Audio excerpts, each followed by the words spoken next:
नमस्कार साथियों, स्वागत है आप सभी का आपके अपने इस YouTube चैनल पर जिसका नाम है जीएस बूस्टर, जो कि पार्ट है तक्षशिला आईएएस बलिया का और मैं हूं अनूप उपाध्याय।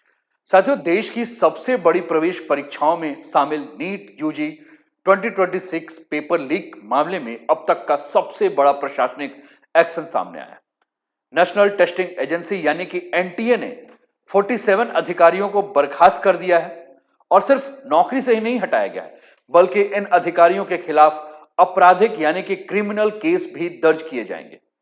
एएनआई के अनुसार यह कार्यवाही एनटीए में बड़े पैमाने पर किए जा रहे सुधारों का हिस्सा है। यानी सरकार अब केवल आरोपियों को पकड़ने तक सीमित नहीं रहना चाहती, बल्कि पूरा परीक्षा प्रणाली जो है वो बदलने की तैयारी में है। इस कार्रवाई से ठीक एक दिन पहले शिक्षा मंत्रालय के 2 सचिवों को भी बदला गया। इससे साफ संकेत मिलता है कि सरकार पूरे परीक्षा तंत्र की जवाबदेही तय करने की दिशा में जो है वो काम कर रही है। और आज का टॉपिक ही है एनटीए के 47 अफसर बर्खास्त हैं, धर्मेंद्र प्रधान के इस्तीफे की मांग हो रही है। एनटीए आज 8 बजे, जब मैं ये वीडियो बना रहा हूं उसके मात्र कुछ मिनट पहले की बात है, एनटीए ने मीटिंग की और ताबड़तोड़ 47 ऑफिसर्स को जो है वो बर्खास्त कर दिया है। लेकिन सीजेपी यानी कि कॉकरोच जनता पार्टी के द्वारा जो डिमांड की जा रही है वो ये कहा जा रहा है कि धर्मेंद्र प्रधान से कम कुछ नहीं। धर्मेंद्र प्रधान का जब तक इस्तीफा नहीं होगा, जब तक धर्मेंद्र प्रधान को नहीं हटाया जाएगा, तब तक आंदोलन नहीं रुकेगा। और प्रश्न यही पूछा जा रहा है कि मोदी की ऐसी कौन सी कमजोरी है कि धर्मेंद्र प्रधान को नहीं हटाया जा रहा। और धर्मेंद्र प्रधान, जब इतने सारे पेपर लीक हो गए हैं, इतने सारे बच्चों ने सुसाइड कर लिया है, इतने सारे बच्चे जंतर मंतर पर हैं, लाठी खा रहे हैं, तो इन्हें नैतिकता के आधार पर जो है वह रिजाइन कर देना चाहिए। साथियों, यहां ईगो की बात नहीं है, यहां इमोशनल इंटेलिजेंस की बात है। यहां धर्मेंद्र प्रधान को या पूरा का पूरा मोदी मंत्रिमंडल को इस बात को ध्यान रखना चाहिए कि इस छोटी सी चूक से भविष्य में बहुत बड़ा जो है वो आंदोलन हो सकता है। सीजेपी, जिसके बारे में सबने मजाक में सोचा था कि बस ये कुछ लोगों की पार्टी है, कुछ लोगों का जो है ये आंदोलन है, लेकिन समझ जाना चाहिए मोदी गवर्नमेंट को कि ये जो जेनजी है वो कुछ भी कर सकती है। और जेनजी को अगर आप अभी नहीं शांत करेंगे तो हो सकता है कि आगे आने वाले समय में ये आपके लिए बहुत घातक भी हो सकते हैं। तो कुल मिलाकर अगर हम बात करें साथियों, तो ये जो पूरा का पूरा बदलाव हो रहा है, जिसमें हमने कहा कि एक दिन पहले शिक्षा मंत्रालय के 2 सचिवों को ही बदला गया था, और इससे साफ संकेत मिलता है कि सरकार पूरे परीक्षा तंत्र की जवाबदेही तय करने की दिशा में जो है वो काम कर रही है। सरकारी अधिकारियों के अनुसार अगर हम बात करें, तो सरकारी अधिकारियों के अनुसार ये कहा जा रहा है कि एनटीए में अब कई बड़े सुधार किए जाएंगे। सबसे पहले आउटसोर्सिंग व्यवस्था में बदलाव की जाएगी। साथियों, अब परीक्षा से जुड़े जो भी संवेदनशील कार्य हैं, उनके लिए निजी एजेंसियों पर निर्भरता कम करने की योजना बनाई जा रही है। अब ये समझिए कि सरकारी परीक्षा है और परीक्षा कराने वाली संस्था निजी है, तो आप कैसे समझ सकते हैं कि वो अकाउंटेबल होगी? उसकी जवाबदेहिता आप कैसे तय कर सकते हैं? वो तो कहीं भी जो है, अगर प्राइवेट सेक्टर है तो हो सकता है कि चंद पैसों के लिए वो पेपर को लीक भी कर दे। जहां भी आउटसोर्सिंग होगी वहां पहले से कहीं अधिक निगरानी और जवाबदेही की बात हो रही है, तो आउटसोर्सिंग के भरोसे क्यों बैठे हुए हैं? क्या सरकारी विभाग में आपके पास पेपर सेट करने वाले, पेपर प्रिंट करने वाले लोगों की कमी पड़ गई है?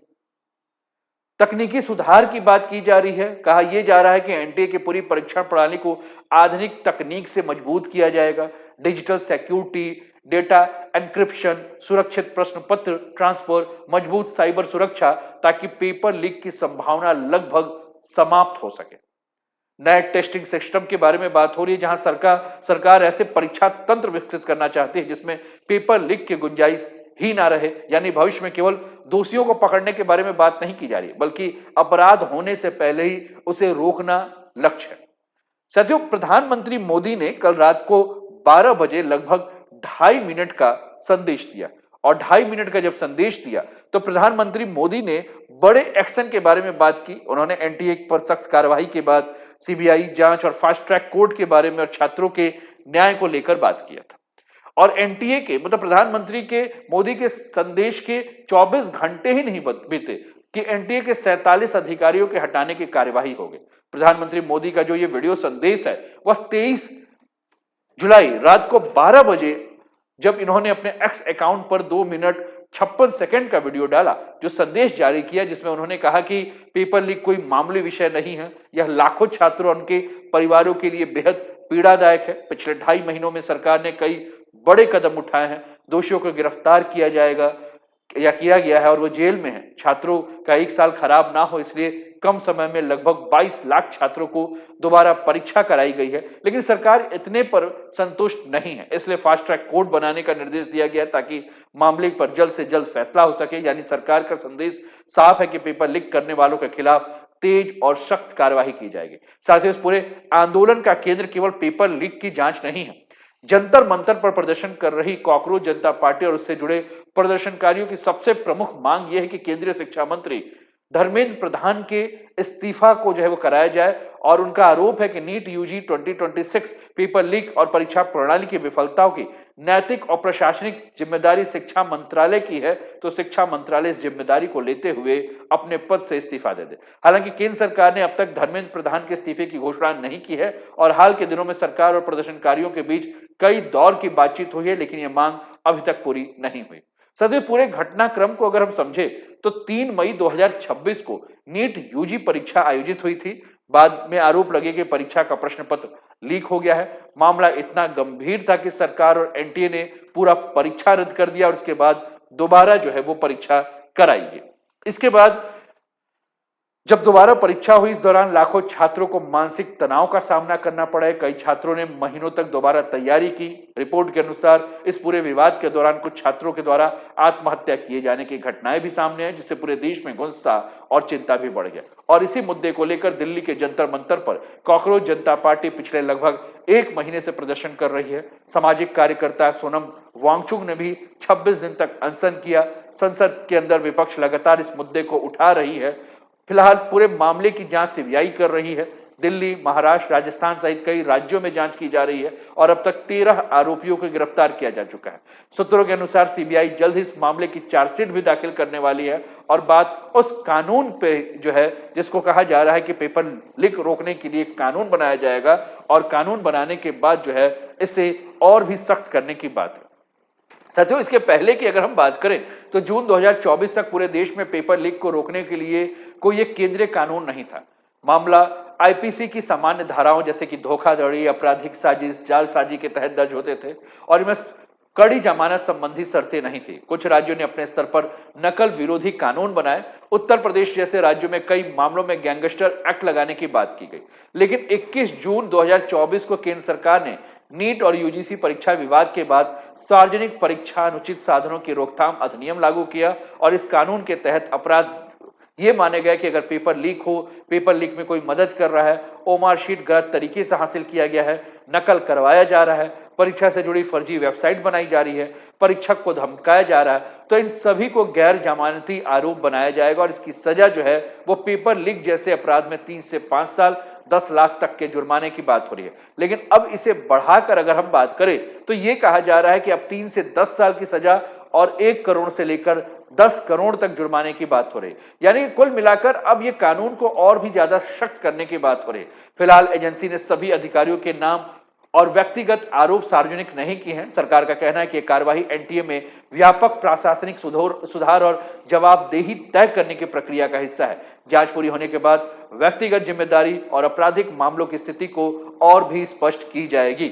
साथियों, एनटीए के बारे में बात करें तो एनटीए जो है ये टोटल 13 परीक्षाओं को अगर देखें तो एनटीए कराती है, जिसमें CUET, joint entrance examination, IIT का जो जेईई है, और नेशनल एलिजिबिलिटी टेस्ट यानी यूजीसी नेट की बात करें, NET UG, NET PG, C MAT, IIFT, NIFT, GIP MAT, इसके अलावा all India AYUSH post graduate entrance test, Indian council of agricultural research, इसके अलावा national council of hotel management और joint entrance का एग्जाम, सीएसआईआर का ज्वाइंट एग्जाम, दिल्ली यूनिवर्सिटी का entrance test.